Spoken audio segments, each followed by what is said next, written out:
ಆರೋಗ್ಯವಾಣಿ ಆರೋಗ್ಯ ಸಲಹೆಗಳನ್ನೊಳಗೊಂಡ ವಿಶೇಷ ಕಾರ್ಯಕ್ರಮ ಸರಣಿ. ಕಾರ್ಯಕ್ರಮದ ಪ್ರಾಯೋಜಕರು ಸಹ್ಯಾದ್ರಿ ನಾರಾಯಣ ಮಲ್ಟಿ ಸ್ಪೆಷಾಲಿಟಿ ಆಸ್ಪತ್ರೆ, ಶಿವಮೊಗ್ಗ.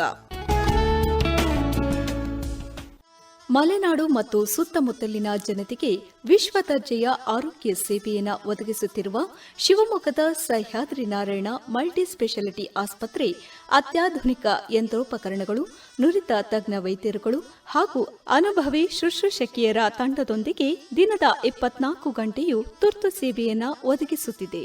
ಆಸ್ಪತ್ರೆಯಲ್ಲಿ 32ಕ್ಕೂ ಅಧಿಕ ವೈದ್ಯಕೀಯ ಸೇವೆಗಳು ಒಂದೇ ಸೂರಿನ ಅಡಿಯಲ್ಲಿ ಲಭ್ಯವಿರುವುದು, ಎಲ್ಲಾ ರೀತಿಯ ಆರೋಗ್ಯ ಸಮಸ್ಯೆಗಳಿಗೂ ಪರಿಹಾರ ಒದಗಿಸುವಲ್ಲಿ ಕಾರ್ಯನಿರತವಾಗಿದೆ. ಹೆಚ್ಚಿನ ವಿವರಗಳಿಗಾಗಿ ಸಂಪರ್ಕಿಸಿ 9538897698. ಸಹ್ಯಾದ್ರಿ ನಾರಾಯಣ ಮಲ್ಟಿ ಸ್ಪೆಷಾಲಿಟಿ ಆಸ್ಪತ್ರೆಯ ಪ್ರಾಯೋಜಿತ ಕಾರ್ಯಕ್ರಮ ಆರೋಗ್ಯವಾಣಿ. ಕೇಳುಗರಿಗೆಲ್ಲ ಇಂದಿನ ಈ ಕಾರ್ಯಕ್ರಮಕ್ಕೆ ಸ್ವಾಗತ. ಈ ದಿನ ನಮ್ಮೊಂದಿಗೆ ಸಹ್ಯಾದ್ರಿ ನಾರಾಯಣ ಮಲ್ಟಿ ಸ್ಪೆಷಾಲಿಟಿ ಆಸ್ಪತ್ರೆ ಶಿವಮೊಗ್ಗ ಇಲ್ಲಿಯ ನರರೋಗಶಾಸ್ತ್ರ ವಿಭಾಗದ ಮುಖ್ಯಸ್ಥರಾದಂತಹ ಡಾಕ್ಟರ್ ರೂಪಾ ಕೆಜಿರವರಿದ್ದಾರೆ.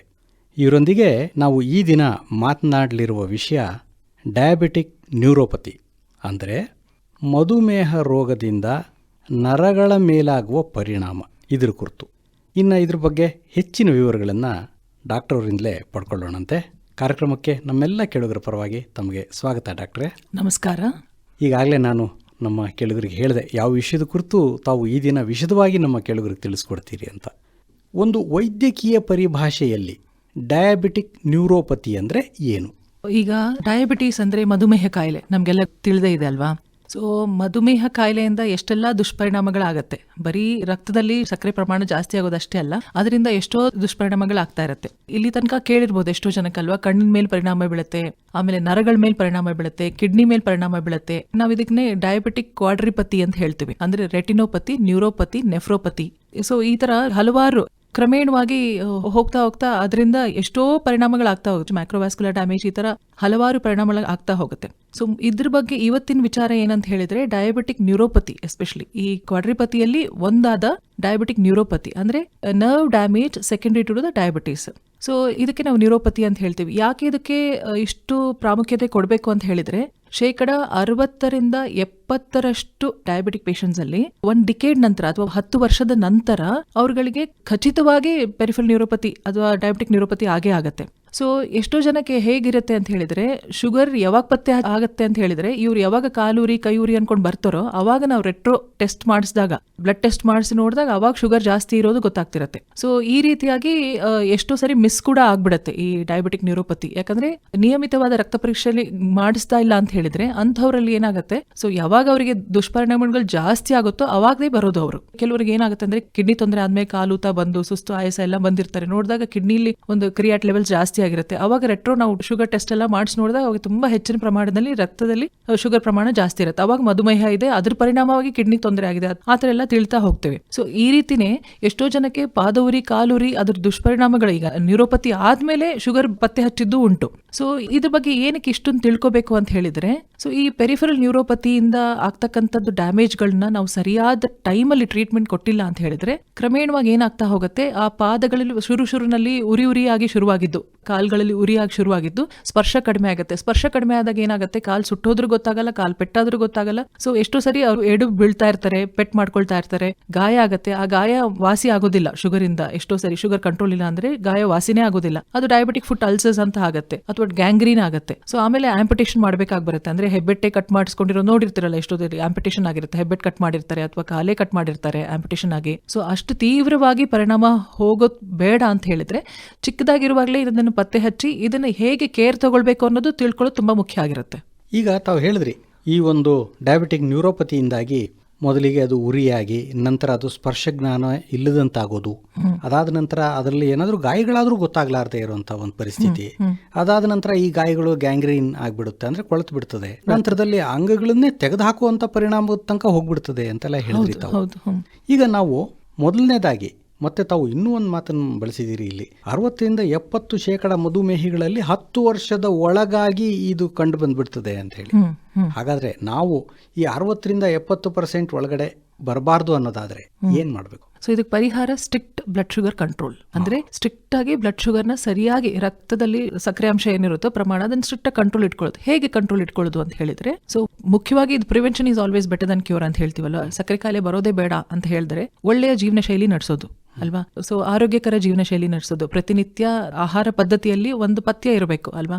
ನಿಯಮಿತವಾಗಿ ಈಗ 35 ವರ್ಷದ ನಂತರನೇ ಸಕ್ಕರೆ ಕಾಯಿಲೆ BP ಇರೋರು ಹೇಗೆ ಆಹಾರ ಪಥ್ಯವನ್ನು ಫಾಲೋ ಮಾಡ್ತಾರೋ ಅಷ್ಟಿಲ್ಲ ಅಂದ್ರೂ ತಕ್ಕ ಮಟ್ಟಿಗೆ ಒಂದು ಪಥ್ಯನ ಫಾಲೋ ಮಾಡೋದು ತುಂಬಾ ಮುಖ್ಯ ಆಗಿರುತ್ತೆ. ಅಂದ್ರೆ ಎಲ್ಲ ಲಿಮಿಟ್ ಇರಬೇಕು ಅಲ್ವಾ. ಸಕ್ಕರೆ ಪ್ರಮಾಣದಲ್ಲಿ ಸೇವನೆಯಲ್ಲಿ ಲಿಮಿಟ್ ಇರಬೇಕು. ಆಹಾರ ಪದ್ಧತಿಯಲ್ಲಿ ಎಲ್ಲ ಆದಷ್ಟು ನಮಗೆ ಫ್ರೆಶ್ ವೆಜಿಟೇಬಲ್ಸ್ ತಗೊಳ್ಳೋದು, ಉಪ್ಪಿನ ಪ್ರಮಾಣ ಕಡಿಮೆ ಮಾಡೋದು BP ಬರ್ದೇ ಇರೋ ಹಾಗೆ. ಸೊ ಆಮೇಲೆ ಜೀವನ ಶೈಲಿಯಲ್ಲಿ ಒಂದು ಒಳ್ಳೆ ಆರೋಗ್ಯಕರ ಜೀವನ ಶೈಲಿ ನಡೆಸೋದು, ಅಂದ್ರೆ ವಾಕಿಂಗು, ಜಾಗಿಂಗು, ಸೊ ಈ ತರ ಸೈಕ್ಲಿಂಗು, ಈ ತರ ಫಿಸಿಕಲ್ ಆಕ್ಟಿವಿಟಿ ಆದಷ್ಟು ಜಾಸ್ತಿ ಇರ್ತದೆ. ವ್ಯಾಯಾಮ ಮಾಡ್ಕೊಂಡು, ಯೋಗ ಮಾಡ್ಕೊಂಡು ಅದನ್ನ ಕಂಟ್ರೋಲ್ ಅಲ್ಲಿ ಇಟ್ಕೊಳ್ಳೋದ್ರಿಂದ, ಒಳ್ಳೆ ಜೀವನ ಶೈಲಿ ನಡೆಸೋದ್ರಿಂದ ಇದು ಬರದೇ ಇರೋ ಹಾಗೆ ತಡೆಗಟ್ಟಬಹುದು, ಮುಂಚಿತವಾಗಿ ತಡೆಗಟ್ಟಬಹುದು. ಇದು ಒಂದು ಸ್ಟೇಜ್. ನೆಕ್ಸ್ಟ್ ಸ್ಟೇಜ್ ಈಗ ಹೆಲ್ತ್ ಸ್ಕ್ರೀನಿಂಗ್ ಅಂತ ನಾವೇನ್ ಹೇಳ್ತೀವೋ, ನಿಯಮಿತ ರಕ್ತ ಪರೀಕ್ಷೆಗಳನ್ನ ಮಾಡಿಸೋದು ತುಂಬಾ ಮುಖ್ಯ ಆಗಿರುತ್ತೆ. ಇದ್ರ ಬಗ್ಗೆ ನಾನು ಆವಾಗಲೇ ಹೇಳಿದೆ. ಸೊ ಯಾಕೆ ಮಾಡಿಸ್ಬೇಕು ಅಂತ ಹೇಳಿದ್ರೆ, ಎಷ್ಟೋ ಜನಕ್ಕೆ ಸಣ್ಣ ಪ್ರಮಾಣದಲ್ಲಿ ಶುರುನಲ್ಲೇ ಇದ್ರೆ ಅದನ್ನ ಬೇಗ ಪತ್ತೆ ಹಚ್ಚಿ ಅವಾಗಲೇ ಆಹಾರದಲ್ಲಿ ಪತ್ತೆ ಹೇಳಿ ಅವ್ರಿಗೆ ಶುಗರ್ ಕಂಟ್ರೋಲ್ ಏನೇನ್ ಆಹಾರ ಸೇವಿಸಬೇಕು, ಏನ್ ಮಾಡಬಾರ್ದು, ತಕ್ಷಣ ಬರೀ ಡಯಟ್ ಅಲ್ಲೇ ಅದನ್ನ ಕಂಟ್ರೋಲ್ ಮಾಡಿಸ್ಬಿಡ್ಬೋದು. Second thing. ಥರ್ಡ್ ಏನಂತ ಹೇಳಿದ್ರೆ, ಶುರು ಸ್ಟೇಜ್ ಅಲ್ಲಿ ಇದ್ರೆ ಕೆಲವೊಂದು ಚಿಕ್ಕ ಪ್ರಮಾಣದ ಮಾತ್ರೆ ಕೊಟ್ಬಿಟ್ಟೆ ಅದನ್ನ ಕಂಟ್ರೋಲ್ ಮಾಡಿಸ್ಬಿಟ್ರೆ ಅದ್ರ ದುಷ್ಪರಿಣಾಮಗಳನ್ನ ಕಡಿಮೆ ಮಾಡಬಹುದು. ನಾನು ಹೇಳಿದಾಗೆ ಈಗ ಕ್ವಾಡ್ರಿಪತಿ ಏನ್ ಹೇಳಿದ್ನೋ, ರೆಟಿನೋಪತಿ, ನೆಫ್ರೋಪತಿ, ನ್ಯೂರೋಪತಿ, ಇದೆಲ್ಲ ಕಾಂಬಿನೇಷನ್ಸ್ ಏನ್ ಬರ್ತಾ ಇರುತ್ತೋ ಇದನ್ನ ಮುಂಚಿತವಾಗಿ ತಡೆಗಟ್ಟಬಹುದು. ಅದೊಂದು ಅವಕಾಶ ಇರುತ್ತೆ. ನಾಲ್ಕನೇದಾಗಿ ಅಂತ ಹೇಳಿದ್ರೆ, ಈಗ ತುಂಬಾ ಈಗಾಗಲೇ ಶುಗರ್ ಬಂದಾಗಿದೆ, ಶುಗರ್ ಕಂಟ್ರೋಲ್ ಇಲ್ಲ. ಸೊ ಈಗ ಶುಗರ್ ಕಂಟ್ರೋಲ್ ಇಲ್ಲ ಅಂದವರಿಗೆ ಶುಗರ್ ಕಂಟ್ರೋಲ್ ಮಾಡೋದು ತುಂಬಾ ಮುಖ್ಯ ಆಗಿರುತ್ತೆ. ಸೊ ಅದಕ್ಕೆ ನಾವು ಸರಿಯಾದ ಟೈಮಲ್ಲಿ ನೀವು ಫಾಲೋ ಅಪ್ ಮಾಡ್ಕೊಂಡಿರ್ಬೇಕಾಗುತ್ತೆ. ರೆಗ್ಯುಲರ್ ಫಾಲೋ ಅಪ್ ಮಾಡ್ಕೊಂಡಿದ್ರೆ ಏನಾಗುತ್ತೆ, ನಮಗೆ ಅವ್ರದ್ದು ಬ್ಲಡ್ ಶುಗರ್ಸ್ ರೆಗ್ಯುಲರ್ ಆಗಿ ಚೆಕ್ ಮಾಡಿಸ್ತಾ ಇರ್ತೀವಿ ಖಾಲಿ ಹೊಟ್ಟೆಯಲ್ಲಿ ಊಟ ಆದ್ಮೇಲೆ. ನಾವು FPS, PPBS ಏನಂತ ಹೇಳ್ತೀವೋ, HbA1c ಅಂತ ಏನ್ ಹೇಳ್ತೀವಿ, ಗ್ಲೈಕೇಟೆಡ್ ಹೆಮೋಗ್ಲೋಬಿನ್, ಈ ತರ ಕೆಲವೊಂದು ಟೆಸ್ಟ್ ಮಾಡಿ ಮತ್ತೆ ಎಂಡ್ ಆರ್ಗನ್ ಡ್ಯಾಮೇಜ್ಗೆ ಚೆಕ್ ಮಾಡಿಸ್ಕೊಂಡು, ಕೆಲವರಿಗೆ ಮಾತ್ರೆ ಸಾಕಾಗದೇ ಇರಬಹುದು. ಈಗ ಒಂದು ಮಾತ್ರೆ ಸಾಕಾಗದೇ ಇರಬಹುದು, 2 ಹೇಳ್ತೀವಿ, 2 ಮಾತ್ರೆ ಸಾಕಾಗಬೇಕು, ಅವಾಗ 3 ಕಾಂಬಿನೇಷನ್ಸ್ ಮಾತ್ರೆ ಕೊಡ್ತೀವಿ. ಅದು ಸಾಕಾಗ್ಲಿಲ್ಲ ಅಂದ್ರೆ ಇನ್ಸುಲಿನ್ ಕೊಟ್ಟು, ಇನ್ಸುಲಿನ್ ಇಂದ ಅದು ತಕ್ಕ ಮಟ್ಟಿಗೆ ಅದನ್ನ ಸ್ಟ್ರಿಕ್ಟ್ ಆಗಿ ಶುಗರ್ ಕಂಟ್ರೋಲ್ ಇಟ್ಕೊಂಡ್ರೆ ಈ ದುಷ್ಪರಿಣಾಮನ ನಾವು ಕಂಟ್ರೋಲಿಗೆ ಬರ್ಸ್ಬೋದು. ಆದರೆ ಈಗ ತಾವು ಹೇಳಿದ್ರಿ, ಸಕ್ಕರೆ ಕಾಯಿಲೆ ಬರಲಾರ್ದ ಹಾಗೇನೆ ನಾವು ಅದು ನೋಡ್ಕೊಂಡ್ಬಿಡೋದು ಅತ್ಯುತ್ತಮವಾದ ಮಾರ್ಗ. ಹಂಗ ಅಕಸ್ಮಾತ್ ಬಂದ್ಬಿಟ್ಟಿದೆ ಅನ್ನೋದಾದ್ರೆ ಅದನ್ನ ಸರಿಯಾಗಿ ನಿಭಾಯಿಸಬೇಕು.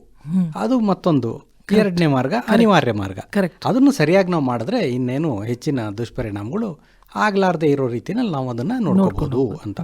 ಈಗ ಇದನ್ನೆಲ್ಲ ಹೇಳಬೇಕಾದ್ರೆ ತಾವು ಸಕ್ಕರೆ ಕಾಯಿಲೆಯನ್ನು ಆದಷ್ಟು ಜಲ್ದಿ, ಅಂದರೆ ಆದಷ್ಟು ಮುಂಚಿತವಾಗಿ ನಾವು ನೋಡಿಕೊಂಡು ಇದಕ್ಕೆ ಆದಷ್ಟು ಒಳ್ಳೆಯ ಒಂದು ಟ್ರೀಟ್ಮೆಂಟನ್ನು ಇದನ್ನೆಲ್ಲ ಪಡ್ಕೊಳ್ಳೋದು ಉತ್ತಮ ಅಂತ ಹೇಳಿದ್ರಿ. ಅದನ್ನೆಲ್ಲ ಹೇಳ್ತಾ HbA1c ಅನ್ನೋ ಪರೀಕ್ಷೆ ಬಗ್ಗೆ ಹೇಳಿದ್ರಿ. ಈಗ ನಾವು ಮಾಡಿಸುವ ಅನೇಕ ಪರೀಕ್ಷೆಗಳು ನಮಗೆ ಮಧುಮೇಹ ಇದೆಯೋ ಇಲ್ಲೋ ಅನ್ನೋದ್ರಲ್ಲಿ ಇದು ಒಂದು ಅಲ್ವೇ?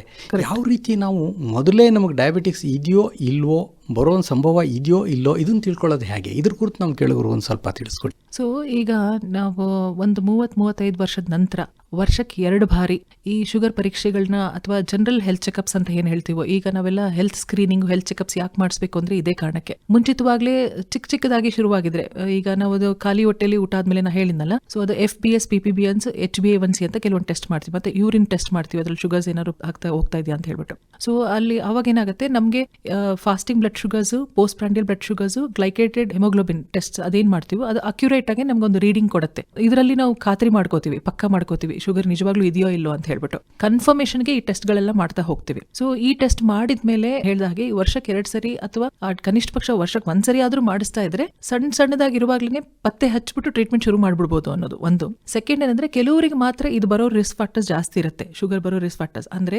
ಪಿತ್ರಾರ್ಜಿತವಾಗಿ ಅಥವಾ ಕುಟುಂಬದಲ್ಲಿ ಯಾರಿಗಾದ್ರೂ ಶುಗರ್ ಇದ್ರೆ, ತಂದೆ ತಾಯಿಗೆ ಅಥವಾ ತಾತ ಅಜ್ಜಿ ಅಥವಾ ಯಾರಾದ್ರೂ ಕುಟುಂಬದಲ್ಲಿ ಇದ್ದಾಗ, ಸೊ ಅವ್ರಗಳಿಗೆ ಬೇಗ ಶುಗರ್ ಬರೋ ಚಾನ್ಸಸ್ ಇರುತ್ತೆ. ಅದು ನಾವು ಕೇಳೇ ಇದೀವಲ್ವಾ, ತಂದೆ ತಾಯಿ ಯಾರಾದ್ರೂ ಶುಗರ್ ಇದ್ದು ಸ್ವಲ್ಪ ಬೇಗನೆ ಚಿಕ್ಕ ವಯಸ್ಸಿಗೆ ಬಂದ್ಬಿಡುತ್ತೆ ಅವ್ರಿಗೆ, 40 ವರ್ಷ ಅದು ಬರುತ್ತೆ ಆಯ್ತಾ. ಸೊ ವಂಶದಲ್ಲಿ ಇದ್ದಾಗ ಅಂಥವ್ರು ಇನ್ನೂ ಹೆಚ್ಚಿನ ಜಾಗ್ರತೆ ವಹಿಸಬೇಕಾಗತ್ತೆ. ಅಂಥವ್ರು ಇನ್ನೂ ಹೆಚ್ಚಿನಾಗಿ ಹೆಲ್ತ್ ಸ್ಕ್ರೀನಿಂಗ್ ಮಾಡಿಸ್ಕೊಂಡು ಬೇಗ ಮುಂಚಿತವಾಗಿ ಪತ್ತೆ ಹಚ್ಕೊಳ್ಳೋದು ತುಂಬಾ ಮುಖ್ಯ ಆಗಿರುತ್ತೆ.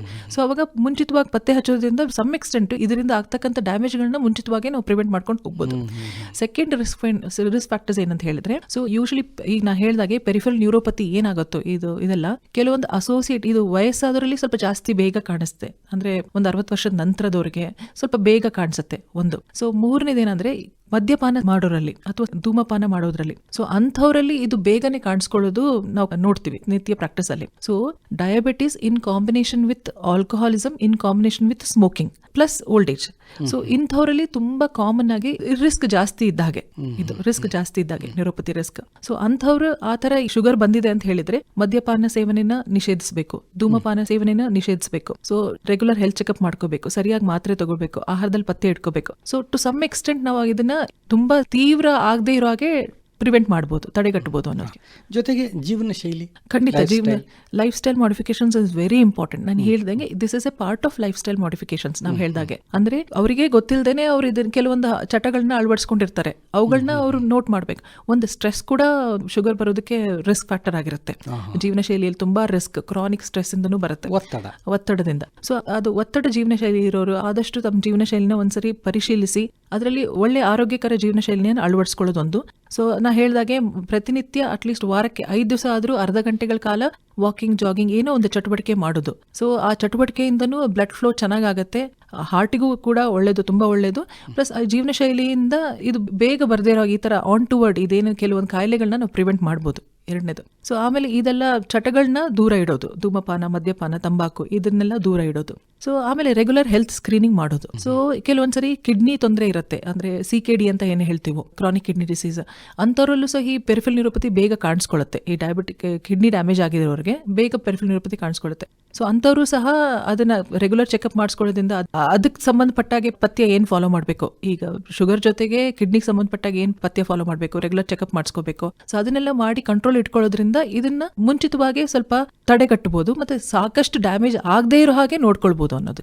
ಈಗ ನಾವು ಇಷ್ಟೊತ್ತು ಮಾತನಾಡಿದ್ದು ಸಕ್ಕರೆ ಕಾಯಿಲೆಯಿಂದ ಉಂಟಾಗುವಂತಹ ಡಯಾಬಿಟಿಕ್ ನ್ಯೂರೋಪತಿ, ಅಂದ್ರೆ ಮಧುಮೇಹ ರೋಗದಿಂದ ನರಗಳ ಮೇಲಾಗುವ ಪರಿಣಾಮದ ಕುರಿತು. ಅದರಲ್ಲೂ ಬೇರೆ ಬೇರೆ ತರನೂ ಆಗತ್ತೆ. ಈಗ ನಾನು ಹೇಳ್ತಿರೋದು ತುಂಬಾ ಕಾಮನ್ ಆಗಿ ಕಾಣೋದು ಡಯಾಬಿಟಿಕ್ ಡಿಸ್ಟಲ್ ಸಿಮೆಟ್ರಿಕಲ್ ಪಾಲಿನ್ಯೂರೋಪತಿ ಅಂತ ಹೇಳ್ತೀವಿ. ಅಂದ್ರೆ ಪಾದಗಳಲ್ಲಿ ಶುರುವಾಗತ್ತೆ. ಇದು ಶುರುವಾಗದ ಹೆಂಗಂದ್ರೆ ಪಾದದಲ್ಲಿ ಬರೀ ಜುಮ್ ಜುಮ್ ಅನ್ನೋದಕ್ಕೆ ಶುರುವಾಗತ್ತೆ. ಶುರುನಲ್ಲಿ ಬರೀ ಜುಮ್ ಅಂತ ಇರುತ್ತೆ, ರಾತ್ರಿ ಹೊತ್ತು ಸ್ವಲ್ಪ ಜಾಸ್ತಿ ಕಾಣಿಸ್ಕೊಳತ್ತೆ, ಮಲ್ಕೊಂಡಾಗ ಮಧ್ಯದಲ್ಲಿ ಎಚ್ಚರ ಆಗ್ತಾ ಇರುತ್ತೆ, ಜುಮ್ ಜುಮ್ ಆಗತ್ತೆ, ಉರಿ ಬಂದಂಗ ಆಗತ್ತೆ. ಸೊ ಅವ್ರಿಗೆ ನಿದ್ದೆ ಕೂಡ ಕೆಡತ್ತೆ ಇದರಿಂದ. ಪಾದ ಉರಿತಾ ಇದೆ ಅಥವಾ ಹುಕ್ ಹಾಕಿ ಹೇಳ್ದಂಗ ಆಗತ್ತೆ. ಕೆಲವರು ಈ ತರನು ಹೇಳ್ತಾರೆ, ಪೇನ್ ಬಂದಾಗ ನಿದ್ದೆ ಕೂಡ ಸರಿ ಆಗಲ್ಲ. So quality of life compromise ಆಗುತ್ತೆ ಅವ್ರದ್ದು, ಅಲ್ವಾ? ಸೊ ನಿದ್ದೆ ಸರಿ ಆಗಿಲ್ಲ ಅಂದ್ರೆ ಮನುಷ್ಯನಿಗೆ ಗೊತ್ತು ಅವ್ರ quality of life next day ಅವ್ರ ಕೆಲಸ ಮಾಡೋದಕ್ಕೆ ಪ್ರಾಬ್ಲಮ್ ಆಗುತ್ತೆ. ಸೊ ಒಂದು. ಎರಡನೇದಾಗಿ ಈ ತರ ಶುರುವಾಗಿದ್ದು ಕ್ರಮೇಣವಾಗಿ ಸೆನ್ಸೇಷನ್ಸ್ ಹೋಗ್ತಾ ಹೋಗುತ್ತೆ, ಪಾದದಲ್ಲಿ ಸೆನ್ಸೇಷನ್ ಹೋಗುತ್ತೆ. ಸೊ ಅವಾಗ ಏನಾಗುತ್ತೆ, ಅವ್ರಿಗೆ ಏನೋ ಚಿಕ್ಕದಾಗ ಗಾಯ ಆದ್ರೂ ಕೂಡ ಅವ್ರಿಗೆ ಗೊತ್ತಾಗಲ್ಲ, ಸುಟ್ರು ಕೂಡ ಗೊತ್ತಾಗಲ್ಲ. ಸೊ ಆ ಗಾಯ ಆಗಿ ಉಳ್ಕೊಂಡ್ರೆ ಸೊ ಅದು ಹೆಚ್ಚಾಗಿ ಆಗಿ ಮತ್ತೆ ಪ್ಲಸ್ ಹೀಲಿಂಗು ತುಂಬಾ ಲೇಟ್ ಆಗುತ್ತೆ, ಡಿಲೇ ಆಗುತ್ತೆ ಈ ಶುಗರ್ ಪೇಷಂಟ್ಸ್ಗೆ. ಶುಗರ್ ಕಂಟ್ರೋಲ್ ಇಲ್ಲ ಅಂತ ಹೇಳಿದ್ರೆ, ಸೊ ಅದು ಕಂಟ್ರೋಲ್ ಇಲ್ಲ ಅಂದ್ರೆ ಕ್ರಾನಿಕ್ ಅಲ್ಸರ್, ನಾನ್ ಹೀಲಿಂಗ್ ಅಲ್ಸರ್ ಅಂತ ಏನ್ ಹೇಳ್ತೀವೋ ಅದು ಹಂಗೆ ಉಳ್ಕೊಳ್ಳುತ್ತೆ. ಕ್ರಮೇಣವಾಗಿ ಇದು ಡಯಾಬಿಟಿಕ್ ಫುಟ್ ಆಗಿ, ಡಯಾಬಿಟಿಕ್ ಗ್ಯಾಂಗ್ರೀನ್ ಆಗಿ ಕಾಲಿಗೆ ರಕ್ತ ಸಂಚಲನಗಳು ಕಾಂಪ್ರಮೈಸ್ ಆಗುತ್ತೆ ಈ ಡಯಾಬಿಟಿಕ್ ಪೇಷಂಟ್ಸ್ ಅಲ್ಲಿ. ಯಾಕಂದ್ರೆ ಅಥ್ರೋಸ್ಕ್ಲೆರೋಟಿಕ್ ಚೇಂಜಸ್ ಜಾಸ್ತಿ ಆಗುತ್ತೆ, ಅಂದ್ರೆ ರಕ್ತನಾಳಗಳಲ್ಲಿ ಕೊಬ್ಬಿನಂಶ ಅಲ್ಲೇ ಡೆಪಾಸಿಟ್ ಆಗಿ ಏನಾಗುತ್ತೆ, ರಕ್ತ ಸಂಚಲನ ಕೂಡ ಕಾಂಪ್ರಮೈಸ್ ಆಗುತ್ತೆ. ಸೊ ಈ ಕಾರಣದಿಂದನೂ ಸಹ ರಕ್ತ ಸಂಚಲನ ಕಡಿಮೆ ಆಗುತ್ತೆ, ಶುಗರು ಜಾಸ್ತಿ ಇರುತ್ತೆ, ಆ ಗಾಯಗಳು ಬೇಗ ವಾಸಿ ಆಗೋದಿಲ್ಲ, ಅದು ಹಂಗೆ ಉಳ್ಕೊಂಡು ಏನಾಗುತ್ತೆ, ಗ್ಯಾಂಗ್ರೀನ್ ಆಗುತ್ತೆ. ಕ್ರಮೇಣವಾಗಿ ಏನಾಗುತ್ತೆ, ಇದರಲ್ಲಿ ಇನ್ ಕಾಂಬಿನೇಷನ್ ನಾನು ಹೇಳಿದಾಗ ಈ ಚಟಗಳೇನಾದ್ರು ಇದ್ರೆ, ಆಲ್ಕೋಹಾಲಿಸಮ್ಸ್ ಅಂದ್ರೆ ಮದ್ಯಪಾನ ಆಗ್ಲಿ, ಧೂಮಪಾನ ಆಗ್ಲಿ, ಈ ತರ ಇದ್ದಿದ್ರೆ ಇನ್ನು ಬೇಗ ಹೆಚ್ಚಿನ ಪರಿಣಾಮ ಆಗಿ ಎಷ್ಟೋ ಬಾರಿ ಆಂಪಿಟೇಷನ್ ಮಾಡ್ಬೇಕಾಗತ್ತೆ. ನಾವು ಹೇಳ್ದಾಗೆ ಅಂದ್ರೆ ಬೆರಳು ಕಟ್ ಮಾಡ್ಕೊಳ್ಳೋದು, ಪಾದ ಕಟ್ ಮಾಡ್ಕೊಳ್ಳೋದು, ಈ ತರ. ಸೊ ಇದೆಲ್ಲದೂ ಕೂಡ it's A part of on going uncontrolled blood sugars consequences ಆಗಿರುತ್ತೆ. ಸೊ ಇದು ತುಂಬಾ ಮುಖ್ಯ ಆಗಿರುತ್ತೆ. ಇದು ಒಂದು ರೀತಿಯ ಡಯಾಬಿಟಿಕ್ ನ್ಯೂರೋಪತಿ. ನಾವು ಹೇಳ್ದಂಗೆ ಡಿಸ್ಟಲ್ ಸಿಮೆಟ್ರಿಕಲ್ ಪಾಲಿನ್ಯೂರೋಪತಿ ಆಗಿ ಬರೀ ಪಾದದಲ್ಲಿ ಶುರುವಾಗಿದ್ದು, ಕೈಯಲ್ಲಿ ಶುರುವಾಗಿದ್ದು ಕ್ರಮೇಣವಾಗಿ ಮೇಲೆ ಬರ್ತಾ ಹೋಗುತ್ತೆ. ಇಷ್ಟು ಅಲ್ಲದೇನೆ ಒಂದು ಡಯಾಬಿಟಿಕ್ ಫೋಕಲ್ ನ್ಯೂರೋಪತಿ ಅಂತ ಹೇಳ್ತೀವಿ. ಅಂದ್ರೆ ಸೊ ಒಂದು ನರ, ಒಂದು ಕ್ರೇನಿಲ್ ನರ್ವ್ ಆಗಿರ್ಬೋದು, ಮೆದುಳಿನ ನರ ಆಗಿರ್ಬೋದು, ಅಥವಾ ಲಿಂಬ್, ಕಾಲಿನ ನರ ಆಗಿರ್ಬೋದು. ಸೊ ಕ್ರೇನಿಲ್ ನ್ಯೂರೋಪತಿ ಅಥವಾ ಲಿಂಬ್ ನ್ಯೂರೋಪತಿ ಅಂತ ಹೇಳ್ತೀವಿ. ಸೊ ಎಷ್ಟೋ ಬಾರಿ ನೋಡಿರ್ತೀವಿ, ಅದು ಕ್ರಮೇಣವಾಗಿ ಒಂದ್ ಕಣ್ಣು ಮುಚ್ಚಿರುತ್ತೆ ಅಥವಾ ಒಂದು ದೃಷ್ಟಿ ಕಡಿಮೆ ಆಗಿರುತ್ತೆ. ಸೊ ಆವಾಗ ಅಥವಾ ಬಾಯಿ ಓರೆ ಆಗಿರುತ್ತೆ, ಸೊ ಅಥವಾ ಕಣ್ಣು ಎರಡೆರಡು ಕಾಣಿಸಕ್ಕೆ ಶುರುವಾಗಿರುತ್ತೆ. ಸೊ ಇದು ಪರಿಣಾಮ ಆಗಿರುತ್ತೆ. ಅನ್ಕಂಟ್ರೋಲ್ಡ್ ಬ್ಲಡ್ ಶುಗರ್ಸ್ ಅಲ್ಲಿ ಇದು 3rd ಕ್ರೇನಿಯಲ್ ನೋವು, 4th ಕ್ರೇನಿಯಲ್ ನೋವು, 6th ಕ್ರೇನಿಯಲ್ ನೋವು ಇದು ಕಾಮನ್ ಆಗಿ, ಅಥವಾ 7th ಕೂಡ ಆಗುತ್ತೆ. ಸೊ ಇದು ದುಷ್ಪರಿಣಾಮಗಳು ಆಗಿರುತ್ತೆ. ಒಂದು ಡಯಾಬಿಟಿಕ್ ಕ್ರೇನಿಯಲ್ ನ್ಯೂರೋಪತಿ ಅಂತ ಹೇಳ್ತೀವಿ, ಇನ್ನೊಂದು ಸೆಕೆಂಡ್ ಡಯಾಬಿಟಿಕ್ ಫೋಕಲ್ ನ್ಯೂರೋಪತಿ ಅಂತ ಹೇಳ್ತೀವಿ. ಅಂದ್ರೆ ಒಂದೇ ನರಗಳ ಕಾಲಲ್ಲಿ, ಕೈಯಲ್ಲಿ ಯಾವುದೋ ಒಂದು ಪರಿಣಾಮದಿಂದ ಫುಡ್ ಡ್ರಾಪ್ ಆಗೋದು ಅಥವಾ ರಿಸ್ಟ್ ಡ್ರಾಪ್, ಈ ತರ ಏನಾದ್ರು ಪರಿಣಾಮ ಬರ್ಬೋದು. ಸೊ ಇಷ್ಟೇ ಅಲ್ಲದೆ ಆಟೋನಮಿಕ್ ನ್ಯೂರೋಪತಿ ಅಂತ ಬೇರೆ ಹೇಳ್ತೀವಿ. ಸೊ ಆಟೋನಮಿಕ್ ನ್ಯೂರೋಪತಿ ಅಂತ ಹೇಳಿದ್ರೆ ಕೆಲವೊಂದ್ಸರಿ ಜನಗಳು ಕೇಳಿರ್ತೀವಲ್ವಾ, ತಲೆ ಸುತ್ತು ಬಂದಂಗೆ ಆಗತ್ತೆ ನನಗೆ, ಕಣ್ ಕತ್ತಲು ಬಂದಂಗೆ ಆಗುತ್ತೆ, ಆಮೇಲೆ ಎದೆ ಡಬ ಡಬ ಡಬ ಹೊಡ್ಕೊಳ್ಳುತ್ತೆ. ಸೊ ಈ ಥರದೆಲ್ಲ ಕೇಳಿರ್ತೀವಲ್ಲ ಶುಗರ್ ಪೇಷಂಟ್ಸ್ ಅಲ್ಲಿ, ಇದು ಡಯಾಬಿಟಿಕ್ ಆಟೋನಮಿಕ್ ನ್ಯೂರೋಪತಿ ಫೀಚರ್ಸ್ ಆಗಿರುತ್ತೆ. ಈ ಡಯಾಬಿಟಿಕ್ ಆಟೋನಮಿಕ್ ನ್ಯೂರೋಪತಿ ಅಂತ ಹೇಳಿದ್ರೆ ಅಲ್ಲಿ ಏನಾಗುತ್ತೆ ಅಂತ ಹೇಳಿದ್ರೆ ಅದ್ರ ಲಕ್ಷಣಗಳು ಹೇಗಿರುತ್ತೆ ಅಂತ ಹೇಳಿದ್ರೆ, ಒಂದು ತಲೆ ಸುತ್ತು ಅಂತ ಹೇಳ್ತಾರೆ ಅವರು, ಕಣ್ ಕತ್ತಲು ಬರಂಗಾಗುತ್ತೆ, ತುಂಬಾ ನಿಂತ್ಕೊಂಡ್ರೆ ಕಣ್ ಕತ್ತಲು ಬರಂಗಾಗುತ್ತೆ, ಅಥವಾ ಬೆಳಗಿನ ಜಾವ ಮಲ್ಲಿಗೆ ಎದ್ದೇಳುವಾಗ ಕಣ್ ಕತ್ತಲು ಬರಂಗಾಗುತ್ತೆ. ಸೊ ಆಟೋನಮಿಕ್ ಡಿಸ್ಟರ್ಬೆನ್ಸಸ್ ಆಗಿರುತ್ತೆ, ಯಾಕಂದ್ರೆ BP ವೇರಿಯೇಷನ್ಸ್ ಎಲ್ಲ ಆಗ್ತಾ ಇರುತ್ತೆ ಅವರಿಗೆ. ಸಾಮಾನ್ಯವಾಗಿ ಏನಾಗುತ್ತೆ, ಬೆಳಗಿನ BP ಸ್ವಲ್ಪ ಜಾಸ್ತಿ ಇದ್ದು ಸಂಜೆ ಕಡಿಮೆ ಇದ್ದು, ಅಥವಾ ಇದು ವೇರಿಯೇಷನ್ಸ್ ರಿವರ್ಸ್ ಏನಾದ್ರು ಆದ್ರೆ. ಸೊ ಒಂದು ಎರಡನೇದು ಅಂತ ಹೇಳಿದ್ರೆ ಇವನ್ ಅವ್ರಿಗೆ ಮೋಷನ್ ಪಾಸ್ ಮಾಡೋದ್ರಲ್ಲೂ ತೊಂದರೆ ಆಗ್ತಾ ಇರುತ್ತೆ, ಕಾನ್ಸ್ಟಿಪೇಷನ್ ಆಗ್ಬೋದು, ಸೊ ಅಥವಾ ಯೂರಿನ್ ಕಂಟ್ರೋಲ್ ತಪ್ಪು ಹೋಗ್ಬೋದು, ಸೊ ಅಥವಾ ಎದೆ ಬಡಿತ, ಈಗ ಸುಮ್ಮನೆ ಕೂತಿರುವಾಗಲೇ ರೆಸ್ಟಲ್ಲಿ ಇರುವಾಗಲೇ ಎದೆ ಡಬ ಡಬ ಡಬ ಹೊಡ್ಕೋತಿರುತ್ತೆ, ಪಾಲ್ಪಿಟೇಷನ್ಸ್ ಆಗ್ತಿರುತ್ತೆ. ಸೊ ಇದೆಲ್ಲ ಕೆಲವೊಂದು ಲಕ್ಷಣಗಳು ಡಯಾಬಿಟಿಕ್ ಆಟೋನಮಿಕ್ ನ್ಯೂರೋಪತಿ ಲಕ್ಷಣಗಳಾಗಿರುತ್ತೆ. ಇದಕ್ಕೂ ಕೂಡ ನಾವು ಸ್ಕ್ರೀನ್ ಮಾಡಿದಾಗ ಅಥವಾ ಅವ್ರ ಜೊತೆ ಮಾತಾಡಿದಾಗ ನಮಗೆ ಪತ್ತೆ ಹಚ್ತೀವಿ, ನಾವು ಗೊತ್ತಾಗುತ್ತೆ ಯಾಕೋ ತಲೆ ಸುತ್ತ ಬರ್ತಾ ಇದೆ ಮಲಗಿದ್ದಾಗ. ನಾವು BP ಚೆಕ್ ಮಾಡಿ ನೋಡ್ತೀವಿ, ಟಿಲ್ ಟೇಬಲ್ ಟೆಸ್ಟ್ ಮಾಡ್ತೀವಿ, ಮಲಗಿರುವ BP ಚೆಕ್ ಮಾಡಿ ಅವರಿಗೆ ಒಂದು 5 ನಿಮಿಷ 10 ನಿಮಿಷ ನಿಲ್ಲಿಸಿ 15 ನಿಮಿಷ ನಿಲ್ಲಿಸಿ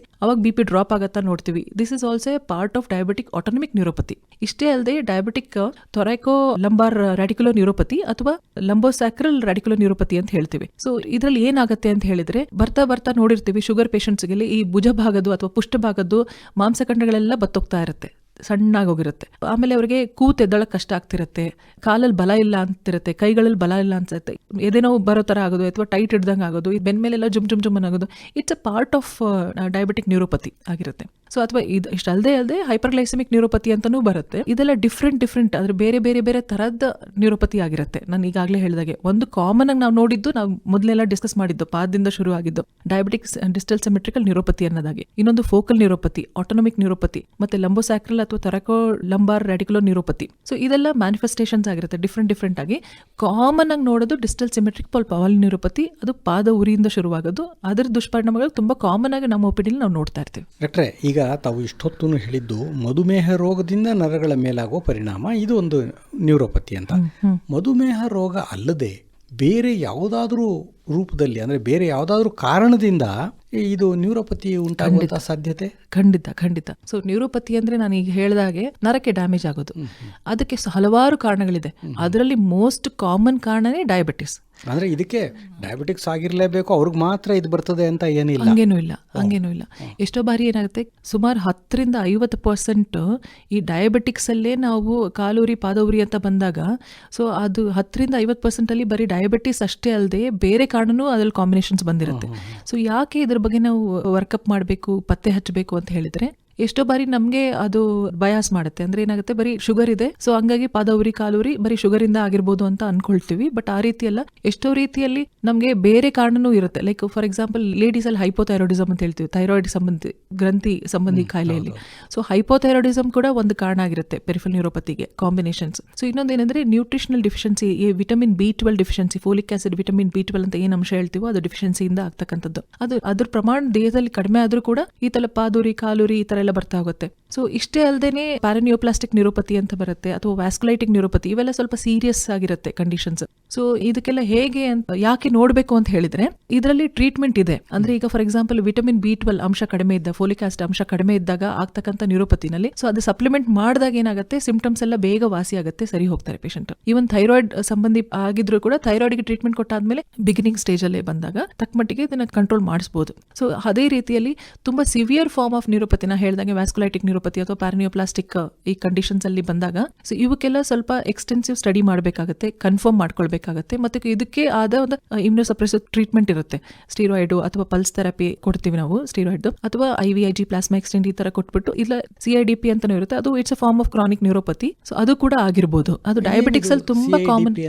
ಕ್ರಾನಿಕ್ ಇನ್ಫ್ಲಮೇಟರಿ ಡಿಮಾಲಿಟಿಕ್ ಪಾಲಿನ್ಯೂರೋಪತಿ ಅಂತ. ಅದೇ ಕ್ರಾನಿಕ್ ಇನ್ಫ್ಲಮೇಟರಿ, ಅದು ಹೇಳಿದಾಗೆ ನರಗೆ ಡ್ಯಾಮೇಜ್ ಆಗೋದು, ಬಟ್ ಅಟ್ಲೀಸ್ಟ್ 2 ತಿಂಗಳಕ್ಕಿಂತ ಹೆಚ್ಚಿನ ಟೈಮ್ ಅಲ್ಲಿ ಇದು ಈ ತರ ಬರ್ತಾ ಇದ್ರೆ ಅದು ಕ್ರಾನಿಕ್ ಇನ್ಫ್ಲಮೇಟರಿ ಡಿಮಾಲಿಟಿಕ್ ಪಾಲಿನ್ಯೂರೋಪತಿ ಅಂತ ಹೇಳ್ತೀವಿ. ಸೊ ಇದಕ್ಕೆ ಪತ್ತೆ ಹಚ್ಚಕ್ಕೂ ಒಂದಷ್ಟು ಕ್ರೈಟೀರಿಯಾ ಇದೆ. ಅಂದ್ರೆ ಕೈ ವೀಕ್ನೆಸ್, ಕಾಲ್ ವೀಕ್ನೆಸ್.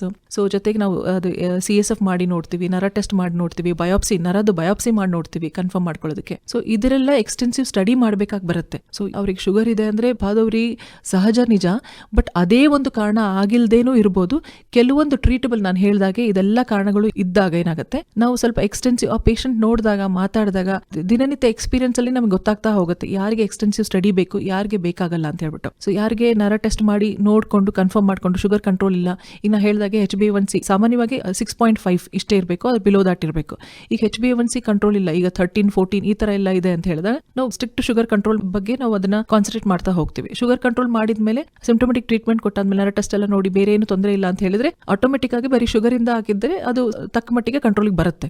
ನಾ ಹೇಳ್ದಾಗ ಈಗ ಆಹಾರ ಪಥ್ಯ ಆಗಲಿ, ಸ್ಟ್ರಿಕ್ಟ್ ಶುಗರ್ ಕಂಟ್ರೋಲ್, ಇನ್ಸುಲಿನ್ ಎಲ್ಲ ಹಾಕೊಂಡು ಸ್ಟ್ರಿಕ್ಟ್ ಶುಗರ್ ಕಂಟ್ರೋಲ್ ಮಾಡ್ಕೊಂಡು ಜೀವನ ಶೈಲಿ ವ್ಯತ್ಯಾಸ ಮಾಡೋದು.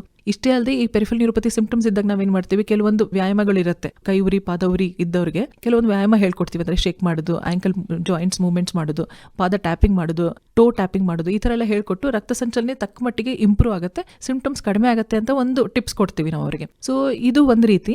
ಕೆಲವೊಂದು ಪೇಷಂಟ್ ನಾನು ಹೇಳಿದಾಗೆ ಇದನ್ನ ಕಾಂಬಿನೇಷನ್ ಇದ್ದಾಗ, ಈಗ ಪತ್ತೆ ಹಚ್ಚ ವಿಟಮಿನ್ B12 ಫೋಲಿಕ್ ಆಸಿಡ್ ಕಡಿಮೆ ಇದೆ ಅಂತ ಹೇಳಿ ಅದು ಟ್ರೀಟ್ಮೆಂಟ್ ಕೊಡ್ಬೋದು. ಸೊ ಥೈರಾಯ್ಡ್ ತೊಂದರೆ ಇದೆ, ಅದಕ್ಕೆ ಟ್ರೀಟ್ಮೆಂಟ್ ಕೊಡ್ಬೋದು. ಈಗ ಹೇಳಿದಾಗೆ ವ್ಯಾಸ್ಕುಲೈಟಿಕ್ ಅಥವಾ ಪ್ಯಾನಿಯೋಪ್ಲಾಸ್ಟಿಕ್ ಬೇರೆ ಏನಾದ್ರು ಕಾರಣ ಇದೆ ಅಂತ ಹೇಳಿದ್ರೆ ಅದ್ರ ತಕ್ಕವಾಗಿ ಬೇರೆನೇ ಸ್ವಲ್ಪ ಟ್ರೀಟ್ಮೆಂಟ್ ಚೇಂಜ್ ಆಗುತ್ತೆ. ಟ್ರೀಟ್ಮೆಂಟ್ ಕೊಟ್ಟು ಫಾಲೋ ಅಪ್ ಮಾಡ್ಕೊಂಡಿದ್ದು ಅದನ್ನ ಕಂಟ್ರೋಲ್ ಬರ್ಬೋದು. ಅಂದ್ರೆ ಸರಿಯಾಗಿ ಟ್ರೀಟಬಲ್ ಕಾಸಸ್ ನ ಮಿಸ್ ಮಾಡಬಾರ್ದು ಅಂತ ಹೇಳಿದ್ರೆ ಇದನ್ನ ಎಕ್ಸ್ಟೆನ್ಸಿವ್ ಆಗಿ ವರ್ಕಪ್ ಮಾಡಬೇಕಾಗಿ ಬರುತ್ತೆ. ಡಾಕ್ಟ್ರೆ, ಈಗ ತಾವು ಹೇಳಿದ್ರಿ ನಾವು ಕೆಲವೊಮ್ಮೆ ಬರೀ ಅನ್ನಾಂಗಗಳ ಕೊರತೆಯಿಂದ ಉಂಟಾಗಿರುವಂತಹ ಈ ರೀತಿಯ ಒಂದು ಏನು ಕಾಯಿಲೆ ಇರ್ತದೆ, ಇದಕ್ಕೆ ಅದನ್ನಷ್ಟನ್ನೇ ಹಾಕಿದ್ರೂ ಎಷ್ಟೋ ಸರಿ ಹೋಗುತ್ತೆ ಅಂತ. ಅಲ್ಲಿಗೆ ಆಹಾರ ಪದ್ಧತಿ ಸಹ ಈ ಒಂದು ಕಾಯಿಲೆ ಬರಲಿಕ್ಕೆ ಕಾರಣವಾಗಿರುತ್ತೆ ಅಂತ ನಾವು ತಿಳ್ಕೊಬಹುದಲ್ವೇ? ಖಂಡಿತ. ಹಾಗಾದ್ರೆ ಈ ಒಂದು ಕಾಯಿಲೆ ಮತ್ತು ಮಧುಮೇಹ ಮತ್ತು ಅದರ ಮುಂದುವರೆದ ಭಾಗವಾಗಿ ಇದು ಆಗಬಾರ್ದು ನಮಗೆ ಅನ್ನೋದಾದ್ರೆ ನಮ್ಮ ಆಹಾರ ಪದ್ಧತಿ ಹೇಗಿರಬೇಕು? ಸೊ ಈಗ ಡಯಾಬಿಟಿಕ್ ಡಯಟ್ ನಾನು ಈಗ ಹೇಳಿದ ಹಾಗೆ ಆದಷ್ಟು ಸ್ವೀಟ್ ಎಲ್ಲ ಅವಾಯ್ಡ್ ಮಾಡಬೇಕಾಗುತ್ತೆ. ಸೊ ಆದಷ್ಟು ಸೊಪ್ಪು ತರಕಾರಿನಾದ ಅಂದ್ರೆ ಫೈಬರ್ ಕಂಟೆಂಟ್ ಜಾಸ್ತಿ ಇರ್ತಕ್ಕಂಥ ತಗೊಂಡ್ರೆ ಇನ್ಸುಲಿನ್ ಸೆನ್ಸಿಟಿವಿಟಿ ಇಂಪ್ರೂವ್ ಮಾಡುತ್ತೆ ಅದು ದೇಹದಲ್ಲಿ. ಸೊ ಹಾಗಾಗಿ ಈ ತರ ಗ್ರೀನ್ ವೆಜಿಟೇಬಲ್ಸ್ ನಾವು ಜಾಸ್ತಿ ಸೇವನೆ ಮಾಡಿ, ತರಕಾರಿಗಳನ್ನ ಜಾಸ್ತಿ ಸೇವನೆ ಮಾಡಿ, ಮತ್ತೆ ರೊಟ್ಟಿ, ಚಪಾತಿ, ರಾಗಿ ಮುದ್ದೆ ಈ ತರನ ಜಾಸ್ತಿ ಸೇವಿಸಿ ಅಂತ ನಾವು ಎಷ್ಟೋ ಸರಿ ಸಜೆಸ್ಟ್ ಮಾಡ್ತಾ ಇರ್ತೀವಿ OPDಯಲ್ಲಿ. ಸೊ ಇಷ್ಟೇ ಅಲ್ಲದೇನೆ ಆ ಸ್ವೀಟ್ ಗಳನ್ನ ಕಂಪ್ಲೀಟ್ ಅವಾಯ್ಡ್ ಮಾಡೋದು. ಮತ್ತೆ ಟೀ, ಕಾಫಿ ಕುಡಿತಾ ಇರ್ತಾರೆ ಎಷ್ಟೋ ಸರಿ, ವಿತ್ ಶುಗರೇ ತಗೊಳ್ತಾ ಇರ್ತಾರೆ. ಅಥವಾ ಈ ಹಾಲಲ್ಲೂ ಕೂಡ ಸ್ವಲ್ಪ ಪ್ರಮಾಣದಲ್ಲಿ ಕಾರ್ಬೋಹೈಡ್ರೇಟ್ಸ್ ಇರುತ್ತೆ, ಅದನ್ನು ಸಹ ನಾವು ಅವಾಯ್ಡ್ ಮಾಡಬೇಕಾಗುತ್ತೆ. ಸೊ ಈ ತರ ಆಹಾರ ಪದ್ಧತಿ ಪ್ಲಸ್ ಸ್ಮಾಲ್ ಫ್ರೀಕ್ವೆಂಟ್ ಮೀಲ್ಸ್ ಅಂತ ಏನ್ ಸಜೆಸ್ಟ್ ಮಾಡ್ತೀವೋ, ಅಂದ್ರೆ ಬಿಟ್ಟು ಸ್ವಲ್ಪ ತಿನ್ನೋದು, that is also good. Small frequent meals ನಾವು ಡಯಾಬಿಟಿಕ್ಸ್ಗೆ ನಾವು ಸಜೆಸ್ಟ್ ಮಾಡ್ತೀವಿ. ಸೊ ಇದು ಕೂಡ ಒಳ್ಳೇದಾಗಿರುತ್ತೆ. ಪ್ಲಸ್ ಜೊತೆಯಲ್ಲಿ ಏನಾಗುತ್ತೆ, ಈಗ ಸ್ವಲ್ಪ ದಪ್ಪಗಿರೋರಿಗೆ ಅಥವಾ ಮುಂಚೆನೆ ಅವ್ರಿಗೆ ಕೊಲೆಸ್ಟ್ರಾಲ್ ತೊಂದರೆ ಇರೋರಿಗೆ ಅಂತವ್ರಿಗೂ ಕೊಲೆಸ್ಟ್ರಾಲ್ ಫ್ರೀ ಡಯಟ್ ಅಂದ್ರೆ ನಾವು ಹೇಳ್ದಾಗೆ ಸ್ವಲ್ಪ ಕೊಬ್ಬಿನಂಶ ಅಂತದೆಲ್ಲ ಅವಾಯ್ಡ್ ಮಾಡಬೇಕು ಅಂತ ಹೇಳ್ಬೇಕು. ಅಂದ್ರೆ ಎಣ್ಣೆ, ಬೆಣ್ಣೆ, ತುಪ್ಪ ಈ ತರದೆಲ್ಲ ಆದಷ್ಟು ಅವಾಯ್ಡ್ ಮಾಡಬೇಕು.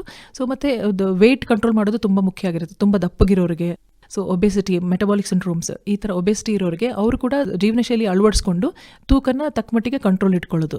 ಆಮೇಲೆ ಇದೆಲ್ಲ ಚಟಗಳನ್ನ ಕಂಟ್ರೋಲ್ ಇಟ್ಕೊಳ್ಳೋದು, ಇದೆಲ್ಲ ಕಾಂಬಿನೇಷನ್ ಮಾಡಿದಾಗ ಏನಾಗುತ್ತೆ, ಎಷ್ಟೋ ಸರಿ ಏನಾಗಿರುತ್ತೆ, ಬರೀ ಶುಗರ್ ಇದೆ ಅಂತ ನೋಡ್ತೀವಿ, ಬಟ್ ಆ ವ್ಯಕ್ತಿನ ಮೀಟ್ ಮಾಡಿ ನೋಡಿದಾಗ ಅವ್ರು ತುಂಬಾನೇ ದಪ್ಪಾಗಿರ್ತಾರೆ, ಒಬೆಸಿಟಿ ಇರುತ್ತೆ, ಜೊತೆಗೆ ಒಂದು ಹ್ಯಾಬಿಟ್ಸ್ ಇರುತ್ತೆ, ತಂಬಾಕು ತಿನ್ನೋದು ಅಥವಾ ಮದ್ಯಪಾನ ಮಾಡೋದು, ಧೂಮಪಾನ ಮಾಡೋದು. ಸೊ ಅದನ್ನೆಲ್ಲಾನು ನಾವು ಸಜೆಸ್ಟ್ ಮಾಡಲೇಬೇಕಾಗುತ್ತೆ. ಬರೀ ನಾವು ಆಹಾರ ಪಥ್ಯ ಮಾಡ್ಕೊಂಡು ಹೋಗಿ ಅಂತ ಹೇಳಿದ್ರೂ ಆಗಲ್ಲ, ಅಥವಾ ಮಾತ್ರೆ ತಗೊಳ್ಳಿ ಉರಿಗಿರಿ ಎಲ್ಲ ಕಡಿಮೆ ಆಗತ್ತೆ ಅಂತಾನೂ ಹೇಳಕ್ಕಾಗಲ್ಲ. So it's A comprehensive approach, always comprehensive approach. ಅಂದ್ರೆ ಸೊ ಇಷ್ಟೇ ಅಲ್ಲ, ಬರೀ ನಿಯಮಿತವಾಗಿ ರಕ್ತ ಪರೀಕ್ಷೆ ಮಾಡೋದು, ಫಾಲೋ ಅಪ್ ಮಾಡ್ಕೊಂಡಿರೋದಷ್ಟೇ ಅಲ್ಲ, ಜೀವನ ಶೈಲಿಯಲ್ಲೂ ಬದಲಾವಣೆ ಅಳವಡಿಸ್ಕೊಂಡು, ಚಟಗಳನ್ನ ದೂರ ಇಟ್ಕೊಂಡು, ಸೊ ಆಹಾರನ ಪಥ್ಯ ಮಾಡಿಕೊಂಡು ಸ್ಟ್ರೆಸ್ ಫ್ರೀ ಲೈಫ್ ಮಾಡೋದು, ಅದು ತುಂಬಾ ಮುಖ್ಯ ಆಗಿರುತ್ತೆ. ಇವೆಲ್ಲ ಕಾಂಪ್ರಿಹೆನ್ಸಿವ್ ಅಪ್ರೋಚ್ ಮಾಡಿದಾಗ ಮಾತ್ರ ತಕ್ಕ ಮಟ್ಟಿಗೆ ನಾವು ಇದನ್ನ ನಿಯಂತ್ರಿಸಬಹುದು. ಡಾಕ್ಟ್ರೆ, ಬೇರೆ ಕಾರಣದಿಂದಲೂ ಡಯಾಬಿಟಿಕ್ ನ್ಯೂರೋಪತಿ ಉಂಟಾಗಬಹುದು ಅಂತ ಹೇಳಿದ್ರಿ ತಾವು. ಹೌದು. ಅದರಲ್ಲಿ ಬೇರೆ ಯಾವ ಕಾರಣದಿಂದ, ಅಂದರೆ ಮಧುಮೇಹ ಅಲ್ಲದೆ, ಮಧುಮೇಹಕ್ಕೆ ಸಂಬಂಧಿಸಿದ ಕಾರಣಗಳಲ್ಲದೆ ಬೇರೆ ಯಾವ ಕಾರಣದಿಂದ ಈ ಒಂದು ಕಾಯಿಲೆ ನಮಗೆ ಕಂಡು ಬರ್ಬೋದು ಉಳಿದವರಿಗೆ ಅಂದ್ರೆ ಈ ಟಾಕ್ಸಿಕ್ ನ್ಯೂರೋಪತಿ ಅಂತ ಹೇಳ್ತೀವಿ. ಕಾಮನ್ ಆಗಿ ಆಲ್ಕೋಹಾಲ್, ನಾನು ಹೇಳಿದಾಗೆ ಈ ಆಲ್ಕೋಹಾಲಿಕ್ಸ್ ಅಂದ್ರೆ ಮದ್ಯಪಾನ ಮಾಡೋರಲ್ಲಿ ಸಹಜವಾಗಿ ಇದೇ ಲಕ್ಷಣನೂ ನೋಡ್ತೀವಿ ನಾವು ಅಷ್ಟೇ. ಪಾದ ಉರಿ, ಕಾಲುರಿ, ಕೈ ಉರಿ, ಅಥವಾ ವೇಸ್ಟಿಂಗ್ ಆಗಿರುತ್ತೆ, ಪೂರ್ತಿ ದೇಹ ಸಣ್ಣಗಾಗಿರ್ತಾರೆ, ನೋಡಿರ್ತೀವಲ್ಲ, ಪಾದ ಸಣ್ಣಗಾಗಿರುತ್ತೆ, ಕೈ ಸಣ್ಣ, ಕ್ರಮೇಣವಾಗಿ ಈ ತರ. ಇದು ಕೂಡ ಸೇಮ್ ಲಕ್ಷಣ ಕುಡಿಯೋರಲ್ಲಿ ಅಥವಾ ಮದ್ಯಪಾನ ಮಾಡೋರಲ್ಲಿ ನೋಡಿರ್ತೀವಿ ನಾವು. ಸೊ ಅದು ಒಂದ್ ಕಾರಣ. ಈವನ್ ಸ್ಮೋಕ್ ಮಾಡೋರಲ್ಲೂ ನೋಡ್ತೀವಿ. ಯಾಕಂದ್ರೆ ಸ್ಮೋಕಿಂಗ್ ಇಂದ ಏನಾಗುತ್ತೆ, ಪೆರಿಫೆರಲ್ ವ್ಯಾಸ್ಕುಲರ್ ಡಿಸೀಸ್ ಅಂತ ಆಗುತ್ತೆ. ಅಂದ್ರೆ ಈ ಪಾದಗಳಿಗೆ, ಕಾಲ್ಗಳಿಗೆ ರಕ್ತನಾಳಕ್ಕೆ ಸಂಬಂಧಪಟ್ಟಾಗೆ ಅಥೆರೋಸ್ಕ್ಲೆರೋಟಿಕ್ ಚೇಂಜಸ್ ಆಗ್ತಾ ಆಗುತ್ತೆ, ಬ್ಲಾಕ್ ಆಗ್ತಾ ಹೋಗುತ್ತೆ, ರಕ್ತ ಸಂಚಲನೆ ಕಡಿಮೆ ಆಗ್ತಾ ಹೋಗುತ್ತೆ, ನರಕ್ಕೂ ರಕ್ತ ಸಂಚಲನೆ ಕಡಿಮೆ ಆಗುತ್ತೆ. ಅವಾಗ ಅವುಗಳ ಕಾರಣದಿಂದನೂ ಪಾದ ಉರಿ, ಕೈ ಉರಿ ಅಥವಾ ಕಾಲೆಲ್ಲ ಕಪ್ಪುಗಟ್ಟೋದು ಅದೆಲ್ಲ ನೋಡಿರ್ತೀವಿ. ಆ ಕಾರಣನೂ ಸಹ ಬಂದಿರುತ್ತೆ. ಸೊ ಅಷ್ಟೇ ಅಲ್ಲದೆ ನಾನು ಹೇಳಿದಾಗೆ ಥೈರಾಯ್ಡ್ ತೊಂದರೆ ಆಗಿರುತ್ತೆ. ಸೊ ಇದು ಕಾಮನ್ ಆಗಿ ನೋಡ್ತಕ್ಕಂಥದ್ದು. ನಾವು ಫಸ್ಟ್ ಶುಗರ್ ನೋಡ್ತೀವಿ, ನೆಕ್ಸ್ಟ್ ಥೈರಾಯ್ಡ್ ಸಂಬಂಧಿ ಕಾಯಿಲೆ, ಈ ಚಟಗಳನ್ನ ಹೇಳ್ದಾಗೆ ಈಗ ಸ್ಮೋಕಿಂಗ್, ಆಲ್ಕೋಹಾಲ್. ಅಷ್ಟೇ ಅಲ್ಲದೆ ಈ ನ್ಯೂಟ್ರಿಷನಲ್ ಡಿಫಿಷಿಯನ್ಸಿ ನಾನು ಹೇಳಿದ್ನಲ್ಲ, ಆಹಾರದಲ್ಲಿ ಒಂದು ಕೊರತೆ ಇದ್ರೆ, ವಿಟಮಿನ್ ಅಂಶ ಕೊರತೆ ಇದ್ರೆ ಆ ಕಾರಣದಿಂದನೂ ಆಗಿರುತ್ತೆ. ಸೊ ಆಮೇಲೆ ಇಷ್ಟಲ್ದೇನೆ ಎಷ್ಟೋ ಡಿಮಲ್ನೇಟಿಂಗ್ ಕಂಡೀಷನ್ಸ್ ಇದೆ, ಮೆಟಬಾಲಿಕ್ ಕಂಡೀಷನ್ಸ್ ಇದೆ. ಸೊ ಮತ್ತೆ ಇನ್ಫೆಕ್ಷನ್ಸ್ ಕೂಡ ಇದೆ, ಲೈಕ್ ವೈರಲ್ ಬ್ಯಾಕ್ಟೀರಿಯಲ್ ಇನ್ಫೆಕ್ಷನ್ಸ್ ಇಂದ ಆಗ್ತಕ್ಕಂಥದ್ದು, ಸಿಫಿಲಿಸ್ ಮತ್ತೆ HIV ಕಾಯಿಲೆಯಿಂದ ಆಗ್ತಕ್ಕಂಥದ್ದು.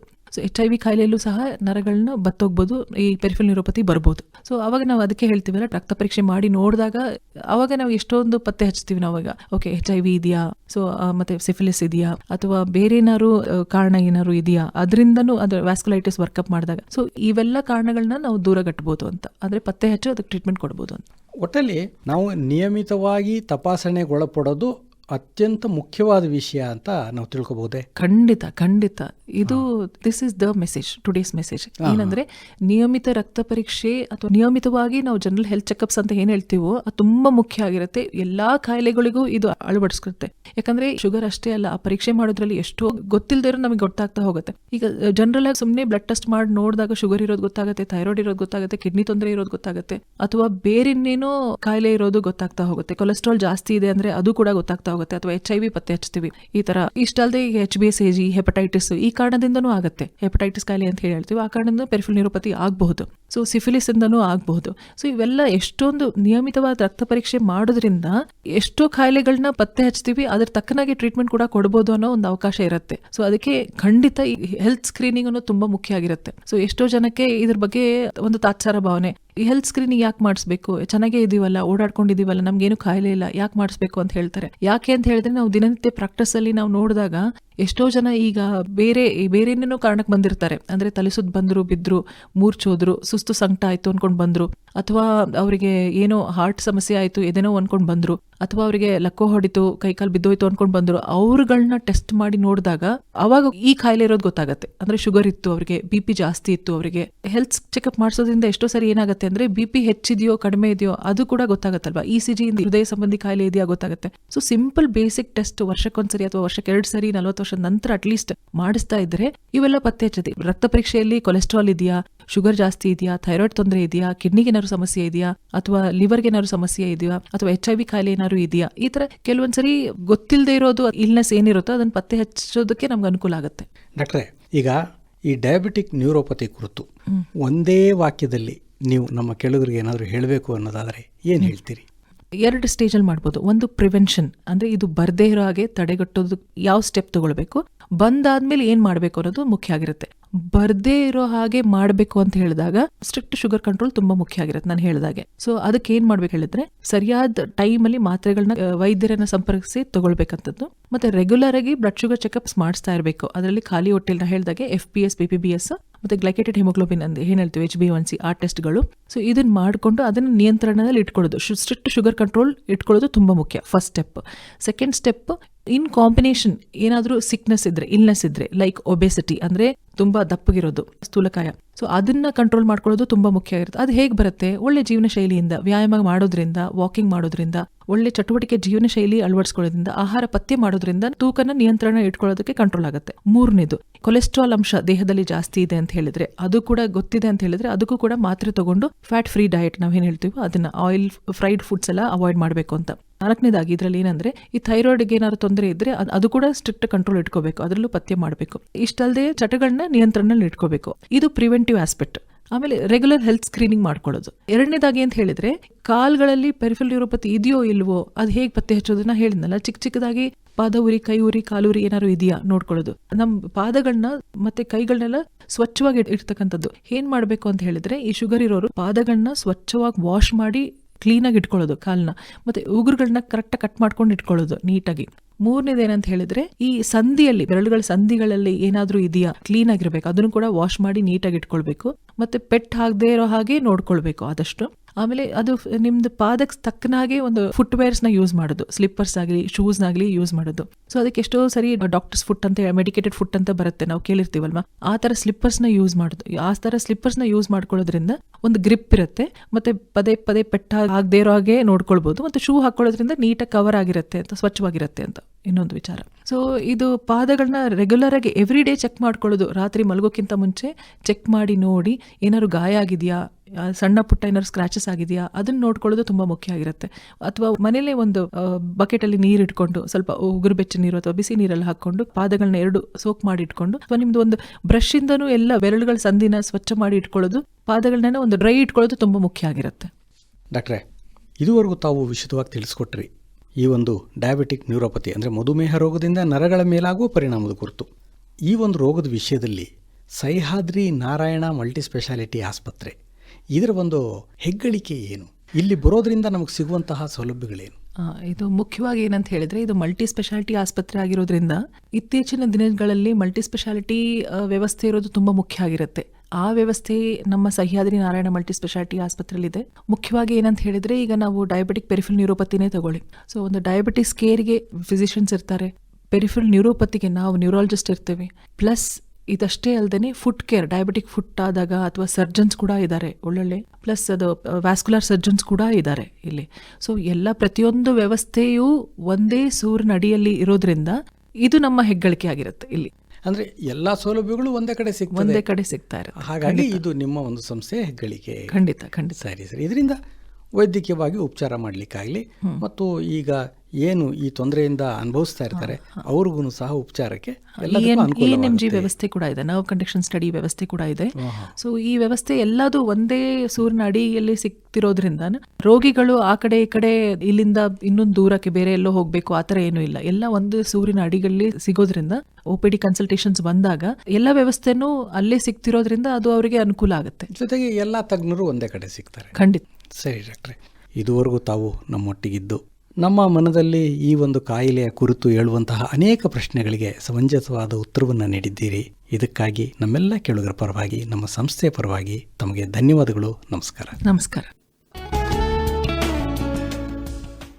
ಮಲೆನಾಡು ಮತ್ತು ಸುತ್ತಮುತ್ತಲಿನ ಜನತೆಗೆ ವಿಶ್ವ ದರ್ಜೆಯ ಆರೋಗ್ಯ ಸೇವೆಯನ್ನು ಒದಗಿಸುತ್ತಿರುವ ಶಿವಮೊಗ್ಗದ ಸಹ್ಯಾದ್ರಿ ನಾರಾಯಣ ಮಲ್ಟಿ ಸ್ಪೆಷಾಲಿಟಿ ಆಸ್ಪತ್ರೆ ಅತ್ಯಾಧುನಿಕ ಯಂತ್ರೋಪಕರಣಗಳು, ನುರಿತ ತಜ್ಞ ವೈದ್ಯರುಗಳು ಹಾಗೂ ಅನುಭವಿ ಶುಶ್ರೂಷಕಿಯರ ತಂಡದೊಂದಿಗೆ ದಿನದ 24 ಗಂಟೆಯೂ ತುರ್ತು ಸೇವೆಯನ್ನು ಒದಗಿಸುತ್ತಿದೆ. ಆಸ್ಪತ್ರೆಯಲ್ಲಿ 32ಕ್ಕೂ ಅಧಿಕ ವೈದ್ಯಕೀಯ ಸೇವೆಗಳು ಒಂದೇ ಸೂರಿನ ಅಡಿಯಲ್ಲಿ ಲಭ್ಯವಿರುವುದು ಎಲ್ಲಾ ರೀತಿಯ ಆರೋಗ್ಯ ಸಮಸ್ಯೆಗಳಿಗೂ ಪರಿಹಾರ ಒದಗಿಸುವಲ್ಲಿ ಕಾರ್ಯನಿರತವಾಗಿದೆ. ಹೆಚ್ಚಿನ ವಿವರಗಳಿಗಾಗಿ ಸಂಪರ್ಕಿಸಿ 9538897698.